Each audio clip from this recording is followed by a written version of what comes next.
My name is Richard Medhurst. I'm a British journalist. I was born and baptized in Syria. So let me give you my perspective on what's happening in Syria, both as a Christian and a journalist who cares deeply about the future of the country.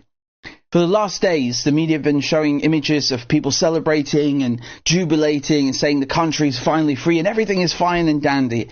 But this couldn't be further from the truth. The media have been lying about Syria for 13 years. And many Syrians will come to find that they have been duped. This was not a revolution, but a regime change operation. Syria was the last anti-Zionist Arab state in the region. It was the last one that supported the Palestinian cause. And they've been trying to destroy it for decades. In 2011, dozens of foreign countries and groups conspired to overthrow the government. Turkey, Qatar, Saudi Arabia, the UK, France, Germany, the US, the EU. Many jihadists came in from Chechnya, Uzbekistan, Tajikistan. You've got fighters now in from Ukraine, Turkey, Libya, Uyghurs from China. Many of them are not Syrian. The CIA spent over $1 billion trying to overthrow the president. So that's their most expensive operation in history. Right? They brought all those weapons in from Libya after they did another regime change operation there. This was the largest propaganda campaign in modern history. MI6 were funding the white helmets and other cutouts. They lied about chemical weapons just like they lied about them in Iraq to justify bombing and sanctioning Syria and crippling its economy. Syria is not only occupied by Israel, but by 2 NATO armies, by Turkey, by the United States. And all these rebels got their training and their gear from those actors.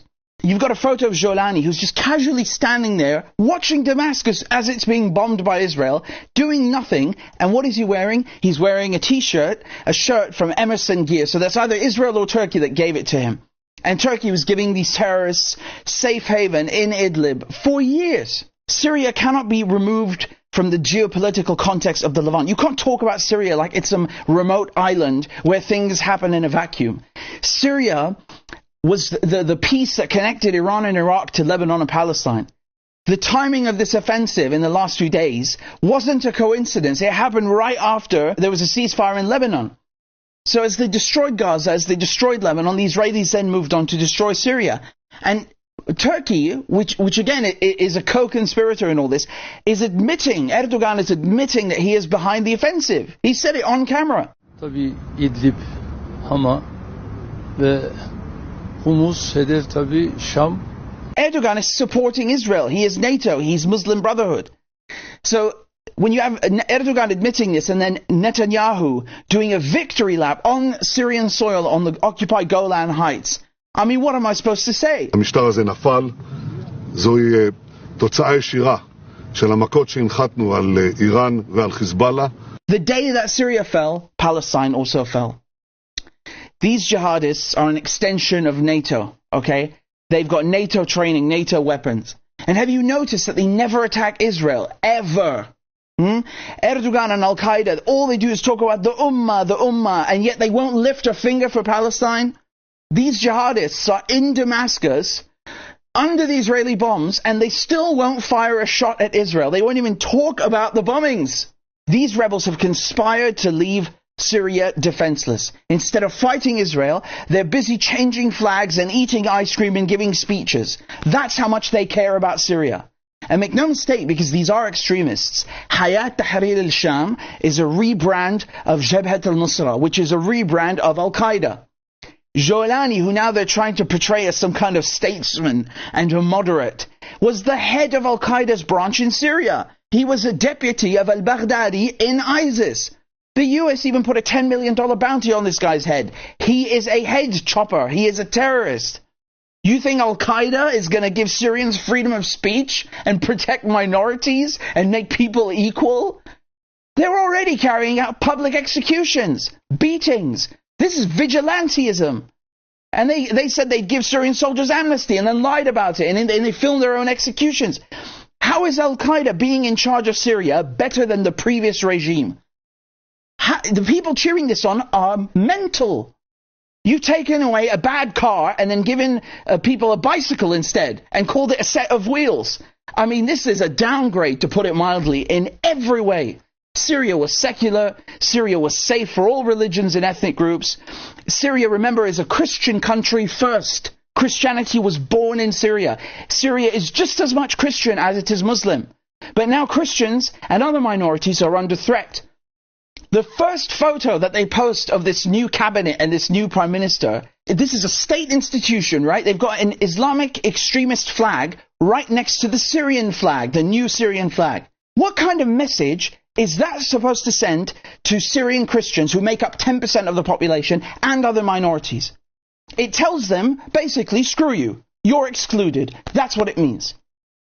And we see the extremism on the streets. We see the ISIS trucks driving through Christian neighborhoods in downtown Damascus, firing Kalashnikovs into the air and terrorizing people.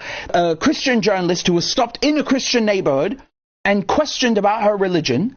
أجبرني أن أقول هذا الشيء. قال طلع فيه إنه أنت مسيحية علوية سنية مو سنية لا إنه شيعية درزية. I mean, this is unheard of in Syria. You've got priests that are hiding their crosses when they take photos with these new leaders, and then we're supposed to look at that and believe that this is inclusive. This climate of fear did not exist a week ago, alright? Syria is going backwards. Syria was self-sufficient in oil, gas, wheat, cotton, grain. Syria had no foreign debt. Its central bank, its monetary policy were independent. They were not controlled by the West. Syria had free healthcare, free education, social welfare programs, social safety nets, improved literacy rate, improved infrastructure. I saw all of that with my own eyes. And now what is happening? It has regressed. But as soon as this new regime in Damascus announced that Syria will be a free market economy, meaning come in, bring your foreign direct investment so you can control our monetary policy and our politics, what happens? The United States removes Hayat Tahrir al-Sham, meaning Al-Qaeda, from the terrorist list. Isn't that amazing? The Western Israel have been dying to move on Syria's gas, and that's exactly what they're going to do, just like they're going to steal Gaza's and Lebanon's gas. So they can replace the Iranian and Russian gas, which they sanctioned. In 1 or 2 years, Syrians will be begging for the old days, just like Iraqis and Libyans do right now, when they remember what their countries were turned into by NATO. And look at the level of whitewashing, right? Do you hear any of the Western media talking about persecution of minorities and how Christians are being treated? Instead, they're rehabilitating this disgusting head chopper, Jolani. They're glorifying Al-Qaeda in the media, but I'm the one who gets arrested for terrorism, right? I'm the one who's under investigation, even though they're breaking the law.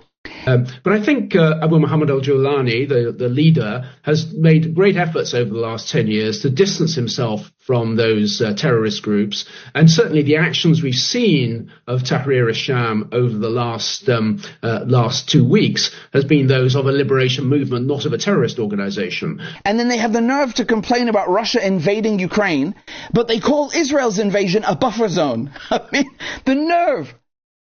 Don't forget that Israel has a Greater Israel project. You've got IDF troops who openly carry patches of Greater Israel on their uniforms. Smotrich, the finance minister, said on video just a few weeks ago that he wants Greater Israel to extend to Damascus, to swallow up the Syrian capital. כתוב בחז"ל שעתידה ישראל, עתידה ירושלים להתרחב עד דמשק. רק ירושלים, עד דמשק. Bezalel Smotrich a une vision maximaliste de la terre promise. Elle inclut les territoires palestiniens, mais aussi des territoires en Jordanie, en Syrie, au Liban, en Irak, en Égypte ou encore en Arabie. And many who are pro-Palestine are still too dumb to understand that there is an Israeli agenda in Syria. And don't forget, Erdogan had control of Idlib and was harboring all these terrorist groups that he sent on the offensive. Turkey attacked Syria from the north. Turkey's now moving its own troops into Aleppo. And Israel attacked Syria from the south, while the Americans are in the east occupying the oil. And what did Israel do? Israel took control of Mount Hermon, of Jabal el-Sheikh. This is the most strategic place inside of Syria. It's the highest peak. It overlooks Israeli troop positions. And they took it without a fight. They've taken an area of land now in the last 48 hours that's several times the size of Gaza. They have destroyed Syria's military infrastructure, missiles, tanks, planes, ships, you name it, research laboratories. This is Israel's largest air offensive in history. Over 400 airstrikes.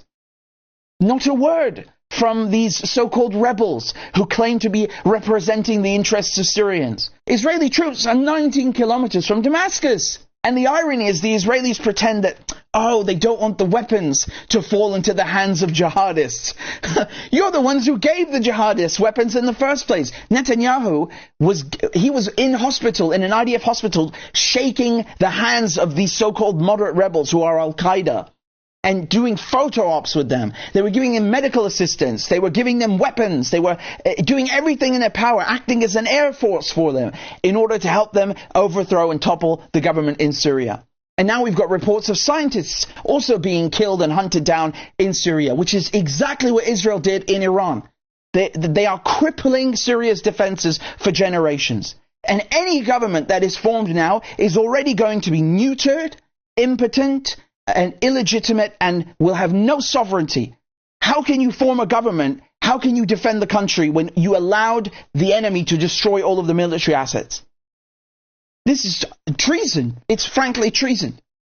And the United States said they will call the Golan Heights, the occupied Golan Heights, Israeli, as long as Assad is in power. As long as Assad is in power in Syria, as long as Iran is present in Syria, militia groups backed by Iran, the Assad regime itself, all of these pose a significant security threat to Israel, and as a practical matter, the control of the Golan in that situation, I think, remains of real importance to Israel's security. Well, guess what? Bashar al-Assad is gone, and yet they haven't changed their position. Joe Biden has kept Donald Trump's position of stealing land from Syria. The United States put Caesar Act sanctions on Syria. Bashar al-Assad is gone. Have they lifted the sanctions? No, the sanctions are still there. Is the U.S. Still controlling the wheat? Is it still controlling Syria's oil fields? Yes, it is. Donald Trump admitted it.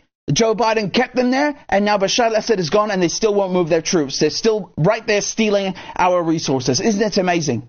So in conclusion, Turkey's stealing more land. Turkey is going to attack the Kurds and persecute them, and now has them surrounded.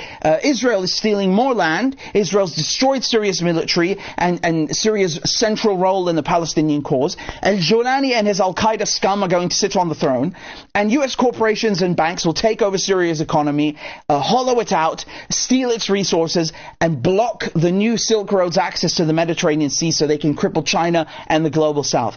This has been their plan all along. The same people that are committing a genocide in Gaza have taken over Syria under the banner of a fake revolution.